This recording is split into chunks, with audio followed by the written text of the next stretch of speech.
இந்த மாதத்துல லஅல்லக்கும் தத்தகும் நீங்க அல்லாஹ் சுப்ஹானஹு வ தஆலாவுடைய இறைச்சத்தை அடைந்து கொள்ளக்கூடும், ஈமானை அடைந்து கொள்ளக்கூடும். அல்லாஹ் சுப்ஹானஹு வ தஆலா உங்களை நேசிப்பான். ஒவ்வொரு நாளும் உங்களை நரகத்திலிருந்து விடுதலை செய்து கொண்டிருக்கின்றான். நன்மையான காரியங்களை நீங்கள் செய்து கொள்ளக்கூடும். உங்களுடைய நன்மை அதிகரிக்கப்படும், உங்களுடைய துஆக்கள் ஏற்றுக்கொள்ளப்படும், உங்களுடைய பாவங்கள் மன்னிக்கப்படும்.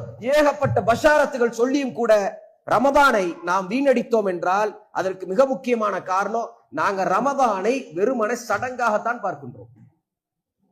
ரமதான் என்பது ஃபாஸ்டிங், பட் நமக்கு பொறுத்தவரைக்கும் அது ஃபீஸ்டிங். நம்ம அங்க நல்லா சாப்பிடணும், விதவிதமாக உண்ணணும் அப்படிங்கிறது நம்மளுடைய கலாச்சாரத்தில் இருக்கின்றது. சஹாபாக்கள் அல்லாஹ் சுப்ஹானஹு வ தஆலா நம்மை பாதுகாக்க வேண்டும், நம்மை பரிசுத்தப்படுத்த வேண்டும்.